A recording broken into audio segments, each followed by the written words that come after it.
Hi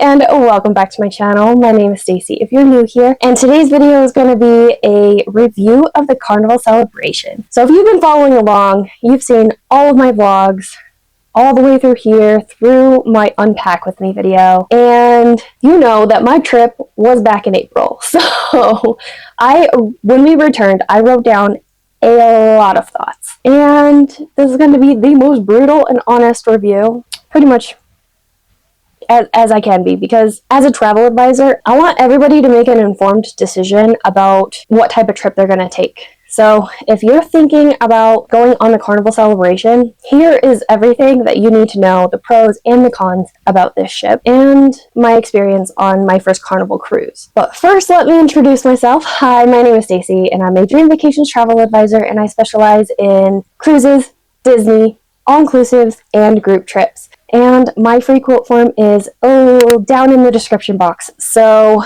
if you're interested in working with me, let's plan your dream vacation together. So let's get into this video. We're going to start with all of the pros.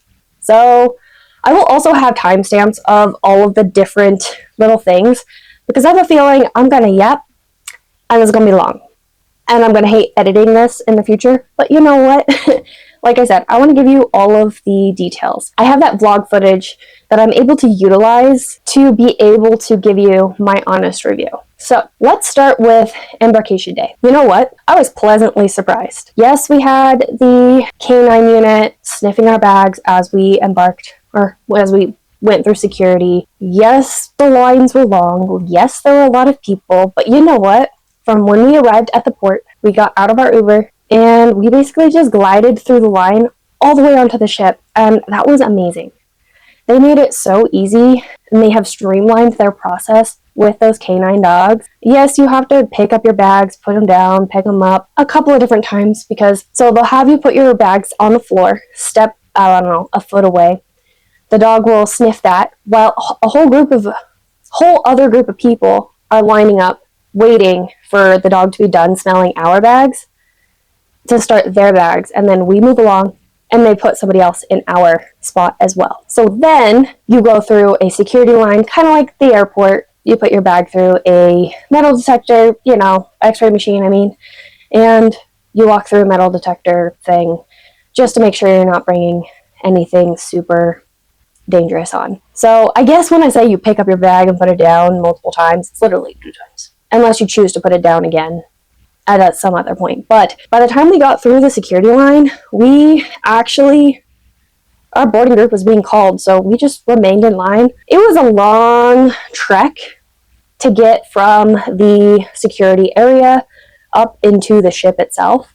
So they have it set up so that they can actually handle a long line of people. So that was actually really cool. And then one big tip that I have for anybody going on a Carnival cruise is just hold on to your boarding pass until you get your SeaPass card, because they ask for your boarding pass 16 million times. And then once you're on the ship, you use that in place of your SeaPass card, because you don't get your SeaPass card or sail and sign. Carnival calls it a sail and sign card. You don't get that until your room is ready, and rooms are typically ready around 1:30, and then you can go get your card, your sail and sign card, and you can drop your bags off in your room. And then along with that, debarkation was also very smooth. It could have just been the Port of Miami, because that's where we went out of, but I found that was also an extremely seamless experience as well. We ended up getting off earlier than we scheduled, because in the app, they asked you to schedule a time to get off the ship. We did the assisted debarkation, which means we put our luggage out the night before, and then we just had to pick it up once we got through the security line and all the way off the ship. And that was pretty awesome. And we didn't actually need to show our passports once. It was wild. They had a face recognition scanner thingy that I think they just made sure that we were someone that should have gotten on the ship, I guess. I don't know. But either way, it was fast, and we got through. And if you're going out of Miami, Ubers are aplenty. So as soon as we got our luggage, we booked an Uber, waited maybe 5 minutes, got in, got to the airport. So that was awesome. So next up is the different pool areas on the ship, and they were kind of on different decks. So there was the main pool on the Lido deck, and then there was the Tides pool on the same deck, but it was aft, so it was at the very back of the ship.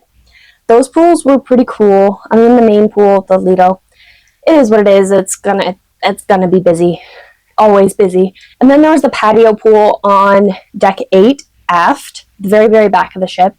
And then there was the Serenity pool, which was all the way forward, and it's the adults only space. And there was a ton of places to lounge and sit and hang out in the sun.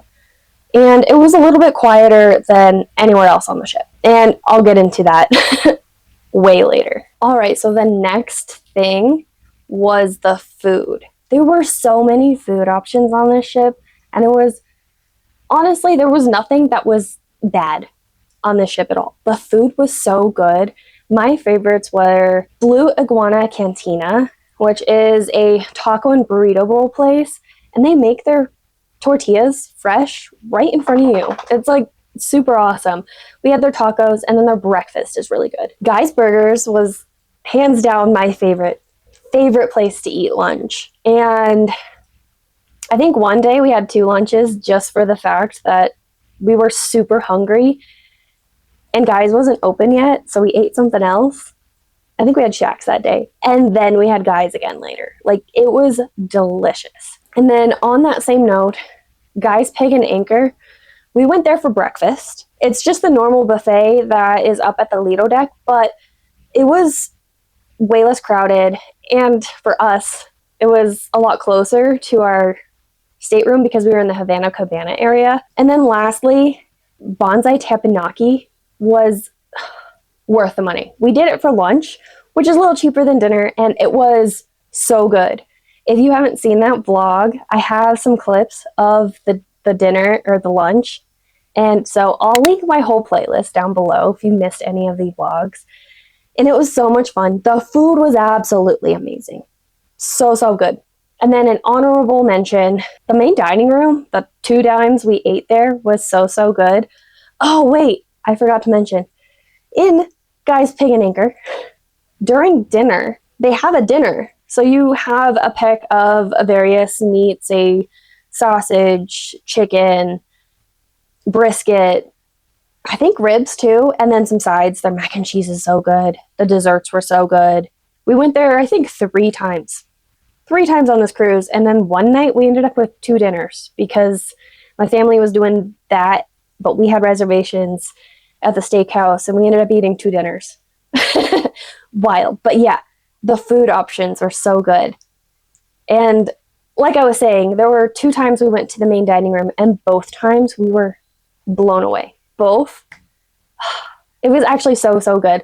We did pick and choose based on what we saw in the menu and what was available, so that if for some reason none of the menu options really spoke to us and sounded great, we chose other options because there were so many restaurants available on board. And all right, so the next thing is the Carnival Kitchen. So the Carnival Kitchen is a cooking class situation, and there were so many. There were probably like 2, maybe 3 offerings a day. My husband Tyler and I did a sushi making class, and that was a ton of fun. And the sushi was really good as well. And my parents did an Italian dinner, and where they got to cook their meal, all of that. And then they actually had the chef bring them out a full dinner, and they ate their entire meal because they made it during dinner time. So they made sure that they had a full cruise food experience. And I thought that was really cool. And if I'm ever on a Carnival ship and they have the Carnival Kitchen, I will be booking another cooking class because it was just fun. The next thing is the coffee on board. All of the coffee stations for the included coffee on board at many different locations on the ship. And I actually never had any of that because I had the beverage package, which included specialty coffees. So a latte, and I got a vanilla latte or a caramel latte every single day. There are 3 places to get coffee. You can get coffee at the Havana bar, which doesn't open till 10. So if you were a late riser, there's a place you can get coffee. Bar 820, which is where we went every single morning, which had 0 line. Or Java Blue, which is the classic coffee shop aboard Carnival ships. And that one always had a crazy line, considering there were other places to get specialty coffee. And specialty coffee was included in the drink package. So some days I had more than one, and that was pretty awesome. Another thing that I liked about the ship was that they had water filling stations. So it was an ice and a water like fountain by itself in a couple of different areas. And I just liked that that was an option so that we didn't have to go to the Lido deck every single time that we wanted water and to fill up our water bottles, because I drink a ton of water in my everyday life. So I'm obviously going to bring a water bottle with me on the ship so I can continue to drink water. The next thing is there were so many bars and drink options, and then the theming in each of these bars, and then the drinks kind of went with the theming. Like specifically the alchemy bar, the flooring had the theming, and it was just a lot of fun. Some of the drink names followed the theming. It was just a lot of fun. I do appreciate having theming just, all together. So the next thing is the bathrooms. All of the public restrooms, not like your stateroom or anything, and all of the doors going in and out of the cruise, they all had motion activated sensors. So you never had to actually touch a door. And if you know anything about cruising, you know that it's basically a big petri dish. So having one less thing that you're touching that everybody else is touching, especially going in and out of cruise bathrooms, because let's be honest here, a lot of people do not wash their hands, which is really gross if we're honest. So I loved that every bathroom had a motion door. I think in the women's restrooms, they had, stalls that you did have to touch. However, if you are one to wash your hands, you're going to wash all of that grime off before you even exit the bathroom. So that is what it is. But then you're also not touching any doors, or the door to get out of the bathroom. I thought that was pretty cool. Also, that's a cool thing for someone that might be disabled, because the doors were open for a good, 30, 45 seconds, like a really long time before they closed again. So it gives someone with a disability enough time to get through that door before it closes. So I thought that was pretty cool. The next thing is the talent on board. Every single show that I saw, amazing. I was actually worried that this would fall flat for me on Carnival. I was not expecting the shows to be so good. There was one downfall, but we'll get into that later, and it has nothing to do with the talent. So from the Playlist Productions, which is their stage show cast, those shows were amazing. The center stage performers, which is a separate cast that performed in Celebration Central, also amazing. The shows were so good. They were very well put together. These people were so talented. And then all of the solo acts that you saw performing in lounges, bars, they were so talented. We had one that we followed around a little bit from the schedule. We followed her from wherever she is each night just to listen to her perform and hang out in that bar. It was a lot of fun. The next thing is the Ultimate Playground. So on deck 17 aft, so at the back of the ship, and it's about half of or a quarter of the ship, or maybe half. It's a smaller portion on deck 17 that has a ton of things that you can see and do. So they had a mini golf set, mini golf little course. You could do the splash pad, water slides, the Bolt roller coaster, the ropes course. There was a basketball court, a sports court where they probably also did pickleball. There was cornhole. There was so many things to do in that area. Like, that's pretty cool that there were so many of those things to do. Unfortunately, I didn't get a chance to do the Bolt roller coaster or the ropes course because I injured my toe on day 6 in Nassau, Bahamas, and we had planned to do both of those things on day 7, which is our last sea day. And of course, you need closed-toed shoes, and I couldn't put closed-toed shoes on, so we didn't get a chance to do those things. But it's cool that it's offered. The next thing is the crew aboard. One of my favorite things about cruising is just to interact with this international crew that's aboard every cruise ship. I love talking to them and finding out details about their lives.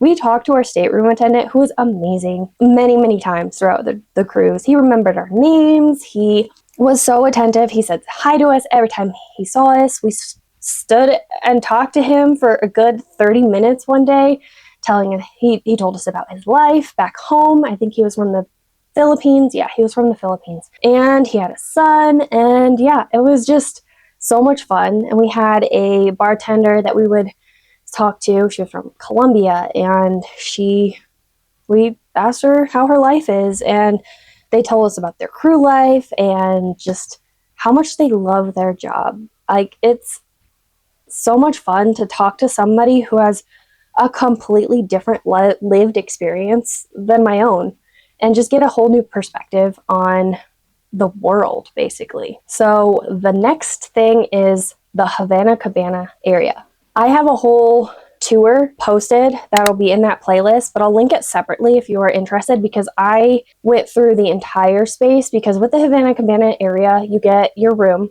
and we booked a balcony, and anybody who is 12 years of age and older can be booked in these rooms. And the only people allowed in the area are guests who booked this space. So it's not open to everybody on the ship. And honestly, it wasn't that much more expected. It wasn't that much more expensive than a regular balcony, surprisingly. So what set this apart was that it was probably one of the most quiet places on the cruise ship. And that was just one of a couple of different cons. The ship was loud, no matter what. And I'll get into that later. But the Havana Cabana space was so good. I'll link my room tour, like I said. And we spent a lot of time out, just because so like the whole Havana Cabana area is literally the whole forward part of Deck 8. And I don't know, the first 10 cabins or so on either side of the deck. So like you have where the Havana Cabana starts, the front of the ship, like all the way. The first 10 on either side here had an extended like balcony space with some extra loungers. So like I said, all of that will be down in my tour, because I'm not describing it very well. So check that video out. We spent a lot of time there instead of up at the Lido deck, just because it was so quiet and we were able to actually relax there. And we loved it. So the next pro and the last pro for this ship is the drink package. So surprisingly, we definitely found value with it. We definitely didn't hit our 15 drink max, which, why that's someone's goal, I don't know. I'm also not a drinker. So I drink on vacation, and that's pretty much it. And occasionally at home, but I drink on vacation, and that's pretty much it. So it was a lot of fun to try all the different drinks. The specialty coffees. There was these Cuban coffees in the Havana Cabana bar, or the Havana bar, that I tried multiple times, just because, for one, I could. And they were actually surprisingly really good. One is just literally an espresso shot with sugar.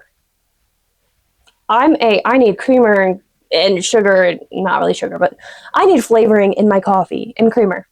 That was surprisingly so good. And I had multiple of those throughout the cruise. Energy drinks were included.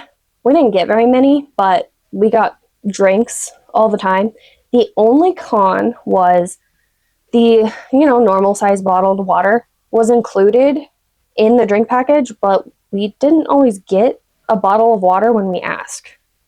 So that was kind of annoying. It wasn't necessary, just because we brought our water bottles with us everywhere we went. But on like the first day or so, we were just kind of testing out, hey, let's get a drink and have a bottle of water with it, at the same time. But they never gave it to us half the time, which was kind of annoying, because those bottles of water are included. I get it, because, why waste the plastic?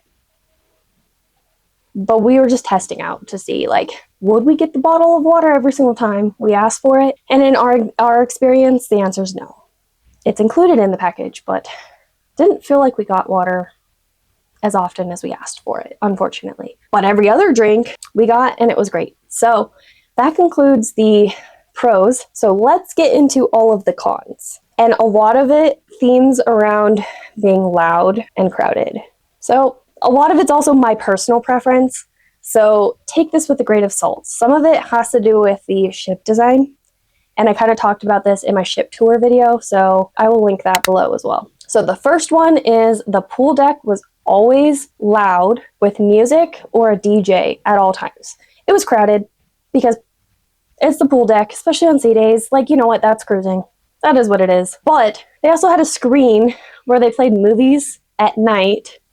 But I feel like it's a missed opportunity to not have a movie up there more than just at night, like other cruise lines might do. We went up there after visiting Grand Turk. We got off the ship and then walked around for a little bit, and then we decided to enjoy a less crowded ship and went up to the pool deck, and the whole time the music was extremely loud. I kind of walked by that in my ship tour video, going by the Red Frog bar, and the music was just extremely loud, and I had my microphone on me like I have it now, and you heard everything around. So that is what it is. So this next thing is more of just maybe a one-off and maybe not a universal experience, but we ate at ChiBang, which is the restaurant on board that offers Chinese cuisine and Mexican cuisine, which is an interesting mix of food options. And the food itself was good. However, we waited for so my dad, it was myself, my dad, and my mom. My dad got his appetizer. We probably waited 30 minutes for the rest of us to get ours. Then we probably waited another hour for our food, and it was cold. After we ate, we finally got drink refills, which is wild. We did not stay for dessert. We missed the show I wanted to watch, so that really sucked. We didn't really say anything or give any feedback on it. We just kind of let it be. It is what it is. It was literally the only experience where we did not have good service at all. So it could have just been a one-off. Our server was having a bad day. I don't know. It sucked, but it was the only time. And because of that, I just still want to talk about it. So the next thing is the main dining room. Not every single night the options were great, like I mentioned earlier, but there were so many other food options, it really didn't matter. We did not have that great service in the main dining room though. Like, we got our food, it was hot, it was prompt, but there was zero interaction with the staff, unfortunately. So that was weird. They rushed me to take my order. Like, I needed to know everything I was ordering the first time they walked up, or they stood there, and that was awkward. So it was just a little weird, and that could have just been our server. We only went there twice, so I'm not sure. So the next thing was the Hubapp. So that's Carnival's app that you use on board, and they have updated it since, but here were the things that we found issues with, and I have an iPhone, so take that as you will. And I don't know what updates they have made since then, because I don't have a Carnival cruise booked, and I don't know if I will. So anyway, the couple of things, we uploaded onboard like cruise money before we embarked, because I was budgeting and this was our spending money on board for tips, souvenirs, pictures, dining, whatever we wanted to spend on board. And like the last day we had some money left over and I tipped somebody $14 coffee. Like, they got me coffee and I tipped them $14 because that's all I had left on my cruise account. And so who else deserves it than the person that made coffee for me every single day? And it was the same person. Anyway, back up. The Hubapp just didn't show us a running total of what we had spent, and barely showed us how much money I had uploaded. I knew what I uploaded, and we found where it was listed. It was just a roundabout weird way to find it, and it was annoying. We went to guest services and they were very helpful, got it fixed. And then I paid for the in-app communication texting thing, and it didn't work for a little while. I don't know what it was. Finally started working. Guest services helped. I don't know how much they made it work or if it just randomly started working. And then with that, same thing, I never got notifications when someone texted me. And we were in a party of 17. And so we wanted to keep in contact with each other and plan things throughout the cruise. There were multiple times where I invited my brother to come hang out, and he wouldn't see it for hours because there was no notification given on from the app. And I checked all of my notification settings because I know you can pick specific settings in the iOS for notifications and things like that. So I made sure I had notifications set for that app, but I never got anything. I had to constantly be checking the app, and that was annoying. Those were my biggest complaints on that. And I know they've updated the app since, and I've been in it, and it kind of just mimics a website at the moment without being on board. So I'm not sure exactly what updates they made for when you're on board. So if you know, let us know in the comments what the updates are. Did they fix these things that I am annoyed with? The next thing is that it felt like there was a lack of activities during the day. Like, yes, there was the trivia, yes, there was the DJ on the Lido deck, but it wasn't very conducive to an introvert like myself, where I'd like to have an activity in this enclosed room, this space, this lounge. We're going to do this activity for a while, and then we can go back and continue on the day. It didn't feel like there were any options where you could do something like that. I don't know if there's missed opportunities for crowd control, because that's what that is. It literally is an activity to take a bunch of people away from everybody, do the thing for a little while. And if they had multiple of those going on throughout the cruise, throughout the day, and even at the same time, you have like this venue doing something, this venue doing something, this venue doing something. That's so many people they can pull from the masses, hide away for a little bit, not really hide, but like, you know, they're in those spaces doing different activities before moving on to the next thing. It's a missed opportunity, in my opinion, for crowd control. That leads me to my next point. It felt like there was zero crowd control. Like, why was everybody literally in the hallway all the time? It was wild, which is partially the ship design, which I'll get into in a minute. So my next thing is the music on board. No matter if it was live music or just music on speakers, was so loud, no matter what time of day, everywhere. You had to basically yell over it to speak to the person next to you. I did not enjoy that experience at all. Like I said, I am an introvert, so like these are all things that affect my personal experience. And if these things don't bother you, that's awesome for you. I love that for you. I really do. But those are just things that I would prefer a little more quiet space, hang out, have a few drinks. All right, so let's get into the ship design. And I talked about this a little bit in my ship tour video. It felt like we were basically in massive hallways. So what I mean by that is we would have the bar or lounge, the hallway that gets you from basically the front to the back of the ship, and then the seating for said bar. Yes, there was seating at the bar, but why did you have to go across a hallway? Why was it designed that way? To get to the seating for that bar. And with that, people just congregated in the hallways. And because it was a hallway and everything was so open, everything echoed. So between the music being so loud, the people talking over the music, and then talking over each other, because everybody needed to be heard. I mean, that's kind of how it is. It was just extra loud everywhere. And I didn't like it. I did not like that experience. It gave me the feeling that I needed to move on from one bar to the next very quickly. I was always in search of a place to relax in a lounge. And I couldn't find it on the ship. It just wasn't something that you could do. And then, like I said, everything was like open and airy. In a couple clips on my ship tour, I was in the Alchemy Bar, overlooked the Emerald's Grill and the Latitudes Bar, which meant from below, all of that space is open. So we're going to have lots of air, lots of space, lots of echo lots of opportunities for echoes, which then makes it louder.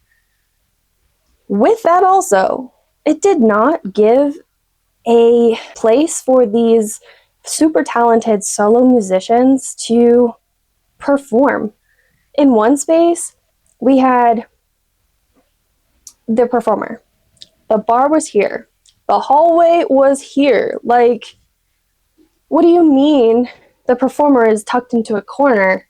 And then the music was piped in and so loud, and you couldn't even see where this person was performing from on the other side of the lounge. Like, it was weird. I don't understand those design choices.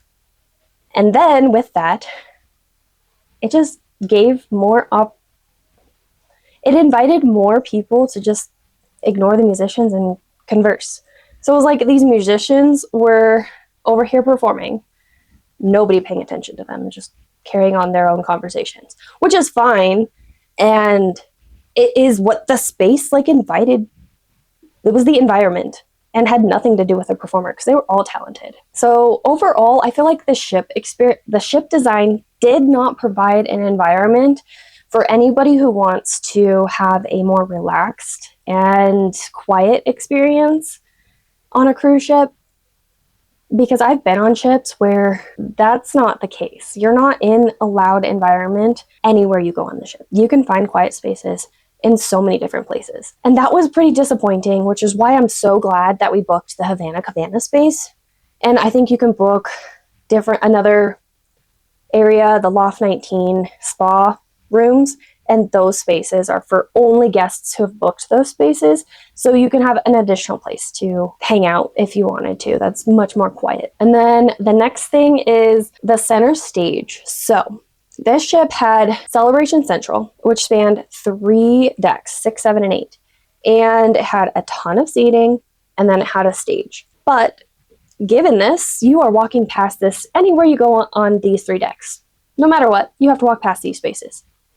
So it does not provide the acoustics, proper viewing for the guest for the show, and didn't give that idea, like the thoughts that like you're in a theater, you're probably not going to talk a lot because that's the environment that you're in. You know, you're in a theater, you're not going to talk. Like, that's just a social construct that we've made, that you're in a theater, you're not going to talk. However, this space is not a theater, so guess what? There's so much chatter. You have to focus really hard, and sometimes it's hard for some people. Like for me, it's hard sometimes to block out the chatter behind me to focus on the show. I was watching one show, which was so good, I honestly don't know what the show was about. I could not pay attention to it because there was too much background noise of people just talking. People next to me talking. Like, you're sitting here watching a show and just talking. Felt rude to me. Shows are definitely one of my most favorite thing of cruising. So it just wasn't my favorite experience. These shows, however, could have been so much better if they were in the theater. The center stage design was good in theory, but I don't think it's practical. Not for these types of production shows that they were trying to do in that space. They did like acrobats and stuff, like the acrobatic kind of acts added to it, but they could have just made the theater bigger and did those things in the theater. Like, it's it's not that different. Like, the space did not need to be that. It could be good for different things that the ship has to offer, like maybe audience participation type things, or a comedy act, or I think they did Deal or No Deal in that space at some point. Like, it didn't need to be production. The audio mix for the production shows wasn't great. I sat in multiple different places for a couple different shows, and they were very different experiences in wherever I was sitting on different decks, because you could see that space. The stage was on deck 6, and there were seating on 6, 7, and 8. So it just wasn't my favorite ship design. And I love shows. That's one of my favorite things about cruising. So that is all of the cons, and a lot of it, like I said, had to do with my personal experience as an introvert who likes to have some quiet and relax. I need quiet to decompress, and I just couldn't do that on this ship. and I think it was mostly the ship design.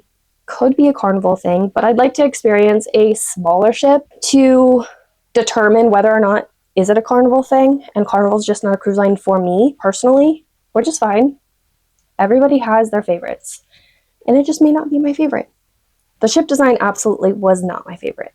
There was one thing that definitely affected our cruise experience significantly. There was this massive group from Expedia Cruises, so you can book cruises through Expedia, and these people help you. I guess they're like travel agents that work with Expedia to book cruises.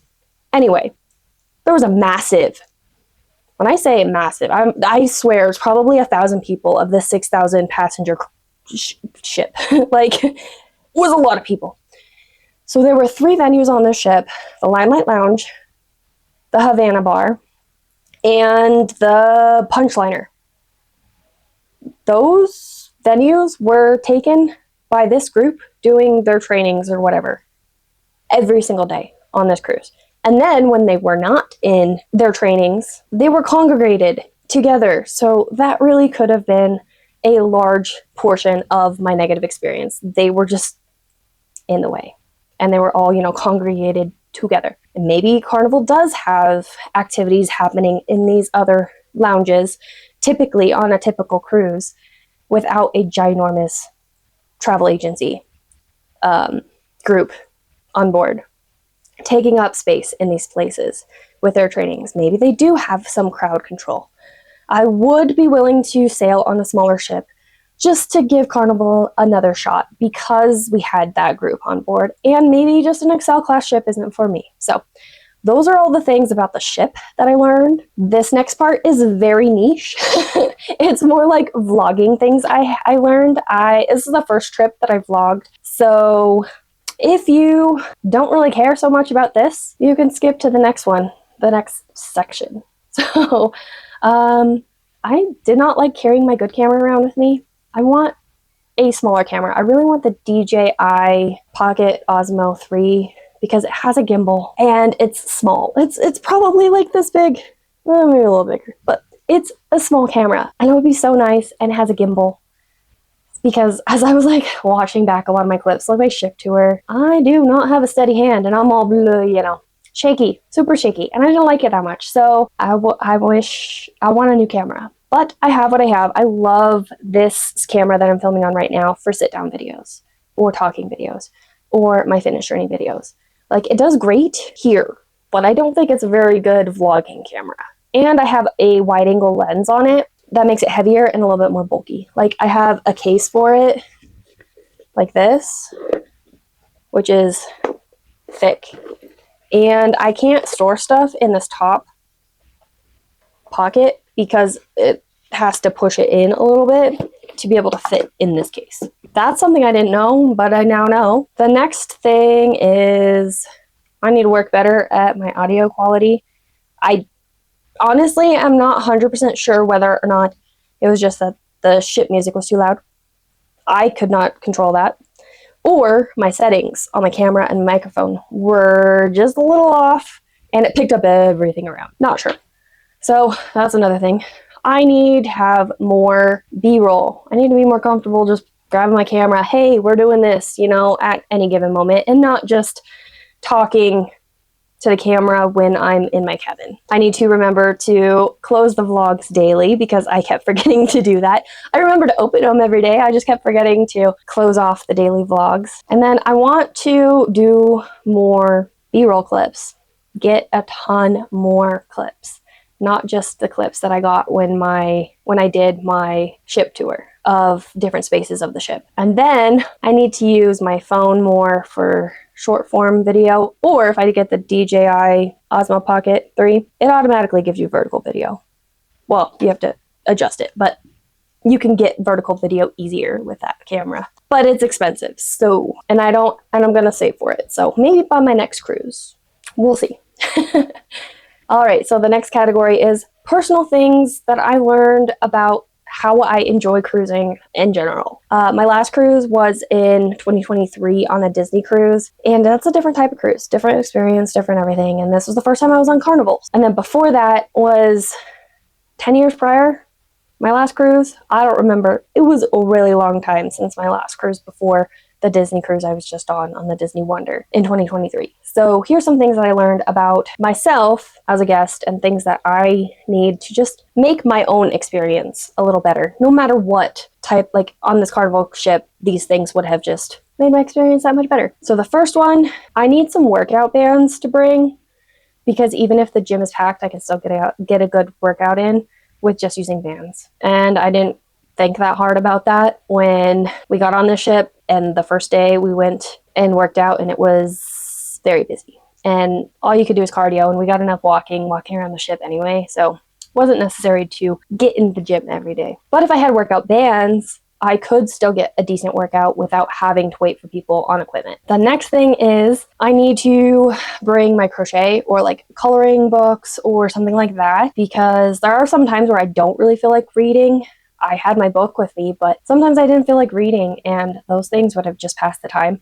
I would have brought my crochet, but I panicked when I saw that the cruise line confiscates scissors, and I have to use scissors when I crochet. Like, you have to cut the yarn. Like, maybe if you're making a blanket and you're not switching yarn at all, you don't need scissors, but I don't make those types of blankets very often, so I would have needed scissors. But I saw other people crocheting, so they had to have brought scissors with them. And my scissors are probably, the blade is probably, I don't know, an inch? Not even half an inch. And so if I brought that in my carry-on, honestly, it probably would have been fine. And then I learned at my old age, I'm kidding, I'm not that old, I'm just over 30. I'm not sure if the age actually has anything to do with this. But anyway, I learned that my feet swelled up so bad from the flight. And then we spent a whole day in Miami. Swelling still didn't go down. And in Miami, we walked like 26,000 steps. We walked everywhere because we stayed very close to the port, which is almost downtown Miami anyway. And the swelling still didn't go down. The swelling still didn't go down all the way through the cruise. And then I injured my toe towards the end of the cruise. My feet just did not have a good time at all. And I'd never experienced swelling in my feet while flying ever. So what I learned was, when I came home, compression socks will help, because what it is when you're sitting on an airplane for a prolonged period of time, you've got pooling of fluids in your feet, which then causes that swelling. So compression socks will kind of keep the pooling from happening, so a little bit of prevention. But then if it does happen, lay down with your feet up against a wall. So like, you're laying here, the wall is here, and your feet are up against it. So like your body creates like an L shape. And that way that fluid can come back down away from your feet. And had I realized that earlier in the trip, I could have done that like every single evening and tried to get that swelling down, because when I came home, I did that for, I don't know, 45 minutes and it was gone. It was gone. So between those two things, and by the time I like processed that my feet were so swollen, I didn't have internet access. We were already on the cruise, so I couldn't look up anything on the internet about it. So between that, I will always have compression socks on an airplane. Honestly, I might also wear compression socks if I'm doing a long road trip too, just to be on the safe side, because at some point I couldn't put on my sandals because my ankles were swollen so much and it sucked. And then my feet just hurt so much, which was also due to the fact that I'm not on my feet every single day all the time, just because my day-to-day life doesn't require it, and that's okay. But now I know how to prevent it and how to manage it if it does happen again for a future trip, so that it's not uncomfortable the whole time. I just pushed through because I didn't want it to affect my trip, but it kind of did. So if you also experience swelling in your feet when you fly or sit for prolonged periods of time, or just change elevation, because I live at just over 5,000 feet and then often travel to 6,000 feet for work. And then we went down to sea level. That's a big difference in elevation. That could be a factor as well. So this was my whole review of the Carnival celebration for my trip back in April of 2025. I hope you found some helpful information. I just wanted to be honest about my personal experience. There was a ton of great things about this ship. I don't want to like completely be like, this ship sucked, blah, blah, blah. You know what? I loved a lot of things about the ship. My overall experience wasn't positive just because I am a more introverted person. And that's just me and my personal experience and how I enjoy cruises. If you love being around the people, you love being in the noise, you love being in that type of environment, then this is absolutely for you. You would have a blast. I could have brought a couple of different things with me to make my experience just a little bit better. And that's on me. So I kind of knew this about Carnival and had suspicion that I could potentially be in that situation and could have been more prepared, but I wasn't, and that's definitely on me. So I'm pretty sure this video is longer than I intended. So if you made it this far, please comment a cruise ship down in the comments below. And I hope that you found this informative and you learned something, or maybe you just enjoyed hearing a different perspective of Carnival in general. Like, I don't mind the brand. I did not mind being on Carnival. It felt like more of a ship design flaw that negatively impacted my trip, as well as the massive cruise travel agency group that was on board that negatively impacted my experience, which has nothing to do with Carnival itself. So before I start rambling even more, I'm going to end this video here. This is going to be the last video of my 2025 Carnival Celebration Cruise series. So please consider subscribing to my channel because I have so many trips planned in the future. I don't have any this year, but I have several for next year. I am beginning my summer 2025 outdoorsy series, so some hikes, camping, backpacking trips, that kind of thing coming up soon. So stay tuned for all of that, and please subscribe to my channel if you haven't already. My goal is to reach 1,000 subscribers by the end of the year, and it would be so awesome if I can achieve that. So please subscribe if you haven't already, and I will see you in my next one. Bye, guys.